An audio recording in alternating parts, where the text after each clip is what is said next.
December 1914. An English soldier sits in the trenches within no man's land, haunted by the fact that a German could kill him any second. However, on this day in particular, a group of Germans approach and invite him to come out for a game of football, the European kind, not the Taylor and Travis kind. Believe it or not, something like this did actually happen, and a few other moments of peace in the early months of one of the bloodiest conflicts of the 20th century. Welcome to Tales of History, and today's episode will be telling the story of the Christmas Truce during the war to end all wars.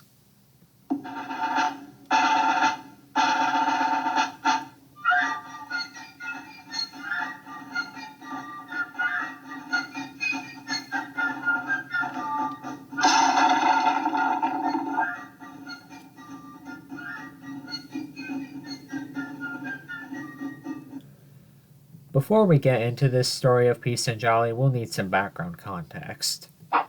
After the assassination of Archduke Franz Ferdinand on June the 28th, 1914, by Bosnian Serb Gavrilo Princip, the old world of Europe would be shattered, and nothing would ever be the same again. Exactly 1 month after the assassination, the Austro-Hungarian Empire declared war on the Balkan Kingdom of Serbia, stating that they had ordered the attack and proceeded to invade that same day. Tsarist Russia then declared war to defend their Serbian allies, which led the German Empire to join the war on Austria-Hungary's side. France and the British Empire would also join in, siding with Russia. Russia, France, and Britain formed the Allies, also known as the Entente, while Austria-Hungary, the German Empire, and the Ottoman Empire formed the Central Powers. Other countries would join the war as it progressed, mainly on the side of the Allies. In September 1914, the Germans had been defeated at the First Battle of the Marne, being pushed back towards Anne Valley, and this was followed up by the First Battle of Anne that same month. As autumn passed into winter along the Western Front, the soldiers spent days engaged in trench warfare, but were soon developing into a stalemate. Everyone expected the conflict to be over by Christmas. However, World War I would go on to last for 4 years, leaving 20 million casualties. A few days before Christmas, British suffragettes wrote a letter to the women of Germany and Austria to unite and declare peace, which was signed by more than 101 British women. Pope Benedict XV called for both sides to declare a truce as well, writing in a letter of his own requesting that the guns fall silent at least upon the night the angels sang, which, unsurprisingly, both sides refused. However, in the trenches on Christmas Eve, many soldiers were feeling homesick since this was their first Christmas away from their loved ones.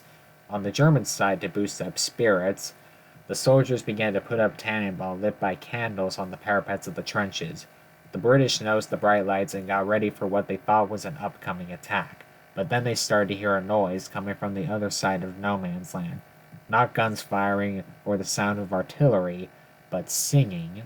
The German soldiers began to sing traditional Christmas songs such as Silent Night. The British then joined in singing their own carols.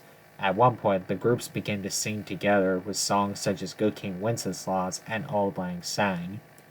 They should consider themselves lucky. The only Christmas song we get this time is the one that's immediately played after Halloween is over.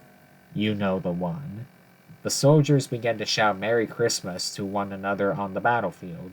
One of the Germans shouted from the trench in what little English he could speak, "Tomorrow you no shoot, we no shoot."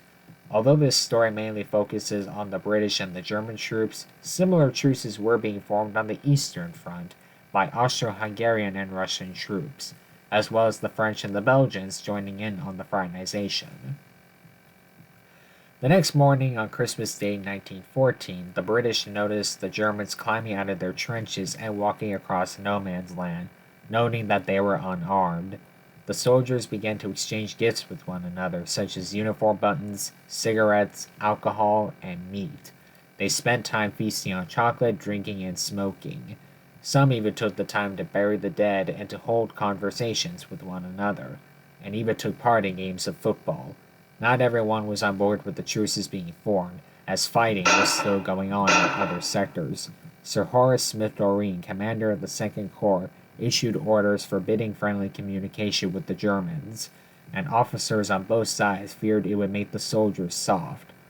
On the German side, a lance corporal in the 16th Bavarian unit reportedly said to a group of soldiers, "Such a thing should not happen in wartime. Have you no German sense of honor left at all?"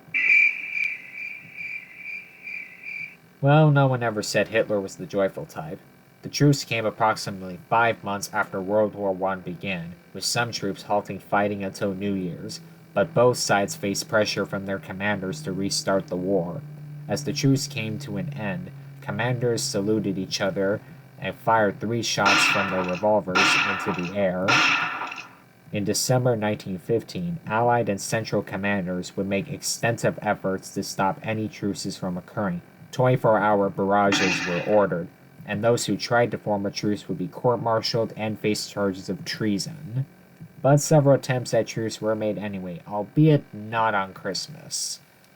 On Easter Sunday 1915, German troops tried to leave their trench under a flag of truce but were warded off by the British. Orthodox soldiers on both sides of the Eastern Front were seen declaring an Easter truce. One of these truces was witnessed by a Bulgarian officer and future writer Yordan Yavkov while he was stationed near the Greek border. Yavkov in his later years would go on to write the short story Holy Night, based off of this experience. In May 1915, Anzac and Ottoman troops agreed to a 9-hour ceasefire, to bury the dead, and to evacuate the wounded during the Gallipoli campaign, with some troops reportedly exchanging smiles and cigarettes.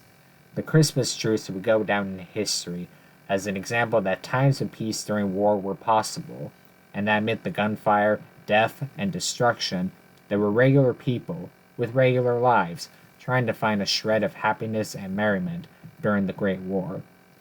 I hope you enjoyed this episode and thanks for watching. If you want to see more videos like this, leave a like and subscribe. Happy holidays everyone, and see you all next time.